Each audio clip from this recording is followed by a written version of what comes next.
That's all trip இது ஒரு auto மற்றும் cab booking app. Auto, taxi, sedan, maxi cab, Tata Ace, 25 seat mini bus எல்லா வண்டியும் இந்த ஆப்குள்ளே அட்டாச் பண்ணிக்கலாம். டாக்குமெண்ட்ஸை அப்லோட் பண்ண உடனே அப்ரூவல் கொடுத்துருவாங்க. கீழே டிஸ்கிரிப்ஷன்ல இருக்க லிங்கை கிளிக் பண்ணி தட்ஸ் ஆல் ட்ரிப்பை டவுன்லோட் பண்ணிக்கோங்க. ஈரோடு சத்தியமங்கலம் மற்றும் ஆசனூர் மலைப்பகுதியில் நடைபெற்ற வாகன சோதனையில் ஜவுளி மற்றும் வாழைக்காய் வியாபாரிகள் என 5 நபர்களிடமிருந்து ஆவணங்களின்றி கொண்டுவரப்பட்ட 3,73,450 ரூபாயை பறக்கும் படையினர் பறிமுதல் செய்தனர்.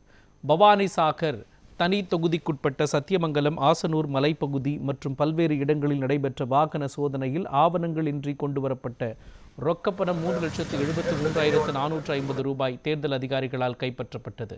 கர்நாடக மாநிலம் நஞ்சன்கூடு பகுதியைச் சேர்ந்த ஜவுளி வியாபாரி குமார் என்பவர் தனது காரில் கொண்டு வந்த 1,49,800 ரூபாய் மற்றும் வாழைக்காய் வியாபாரிகள் செல்வராஜ், பிரபு, மயில்சாமி, கணேசன் ஆகியோரிடமிருந்து ஆவணங்கள் இன்றி கொண்டுவரப்பட்ட ரொக்கப்பணம் கைப்பற்றப்பட்டது.